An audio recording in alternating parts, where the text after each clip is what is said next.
Today, with the flip of a switch, electricity energizes our lives. It seems so easy, but 75 years ago, getting electricity to rural areas wasn't so simple. When I woke up in the morning, I always had my window and I'd leave the blind open where I could see, because that's all the light I had except no lamp light, and I'd light it.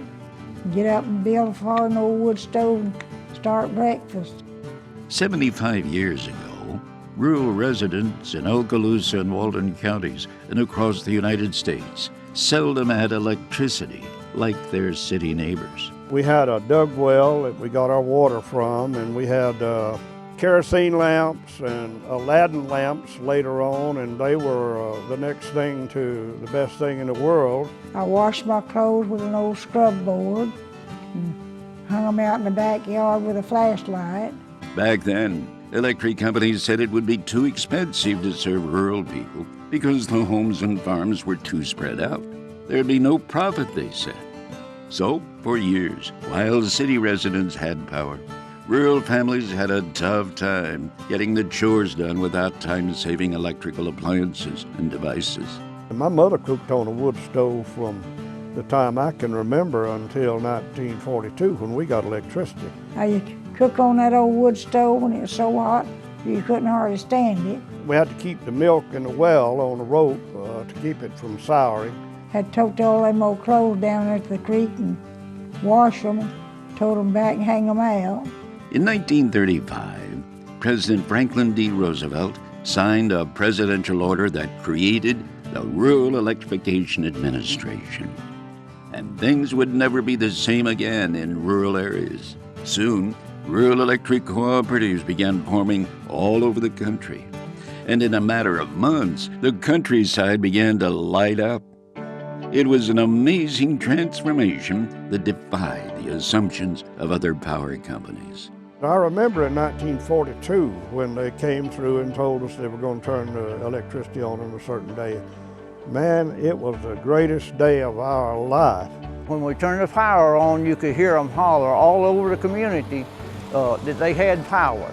And they was glad to get it, and we was glad to help them to get it. We stayed up half the night because of the fact that we could see. But it took a lot of work and determination by those rural electric pioneers to get the job done. We would go from one house to the other, and my dad would explain that there was a possibility of getting electricity and better lighting that you had with a kerosene lamp. And for $5, you could buy a membership in the co-op. Some residents gave the $5 membership fee to others so more people could join the cooperative. Women were among the biggest supporters of the rural electrification campaign. It changed a lot, I tell you. I could sit down and rest a few minutes when I got electricity. Before I got electricity, there wasn't no rest. One thing that stuck the most was whenever the guy said, "Good, we can listen to the Grand Ole Opry in the house now instead of being out in the truck." When Chelco began, just a handful of employees worked in the office and in the field. Chelco had 4 linemen and 6 helpers to get the power to the rural farms and homes. When I first started, there was not a bucket truck on the premises, so everything you did, you climbed. We dug holes with hoe diggers. I remember when the first bucket truck come to the Funiac, and because I was a driver on it. Back then, if you left away from the truck, you were out of communication. If anything happened, then it takes a while to get in contact with proper people. Over the years, Chelco adapted with the times and faced its challenges. The 1950s and the 1960s were marked by rural residents learning new ways to use electricity. First thing I got was an electric stove, and I was afraid to use it too much. I was afraid I wouldn't be able to pay the bill, but I sure was proud of it. One of the first things my dad bought after we got electricity, we had one receptacle in the house where you could plug something in. He somehow, somewhere, got a refrigerator. City residents, not just farmers, started living in rural areas, so Chelco was growing. Co-ops promoted the comfort and conveniences made possible by electricity. What electricity has done has improved the standard of living of rural people all over the country. The 1970s posed a difficult time because of the energy crisis that was ignited by sharply increasing fuel prices. Chelco shifted its focus to promoting energy efficiency and conservation. It was also during this time that the co-op would face its first major storm. In 1975, we had a devastating hurricane, Eloise, make landfall in South Walton County at about Grayton Beach. At that time, we had less than 12,000 customers, but not one light was burning. Every single customer was without power. It was quite a learning experience. You go from very little standing to have to figure out how to go back, get it back up. Later in the 1980s and the 1990s, wholesale power prices stabilized.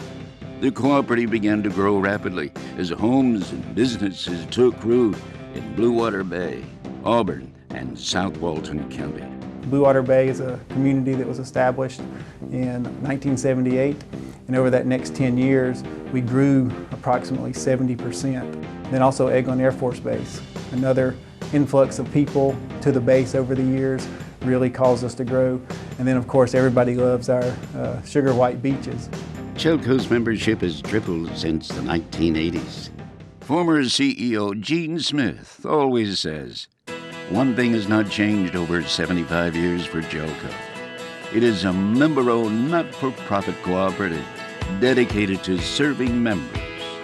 In my 29 years as CEO, we dealt with many challenges, and the board and management made decisions. We always put the member first. We have to balance price, reliability, and customer service. We can't overweight any one of those three factors, or we do a disservice to the others. There's hardly a meeting goes by when somebody doesn't say, how is this going to affect our members? So we always have you in mind. We do our best work as a board when we keep our members first and foremost in our mind.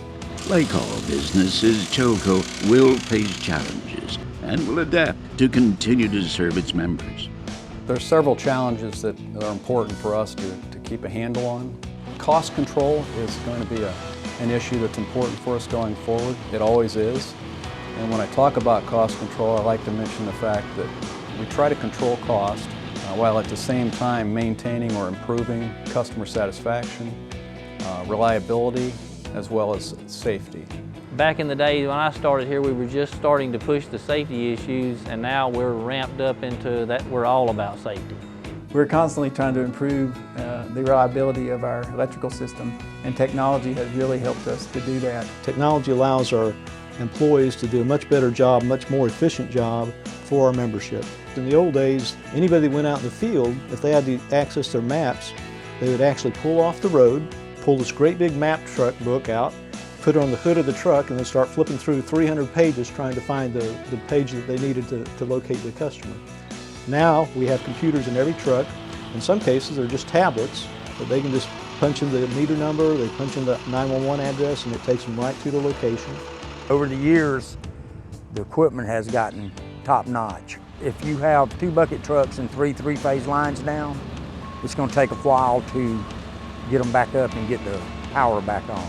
If you've got 10 bucket trucks and 3 three-phase lines down, you're going to do it rather quickly and get it back up and get the power on to the consumers. The crews that keep the electricity flowing do an absolutely wonderful job. Across the country with electric co-ops, about 15% of co-op employees are eligible to retire in the next 5 years.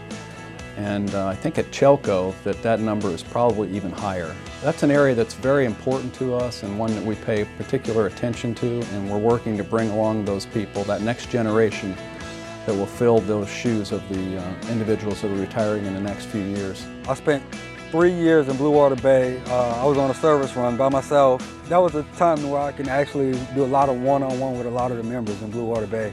Interacting with the members was great. Be able to explain what I'm doing, why am I doing this, this is how long it's going to take, stuff like that.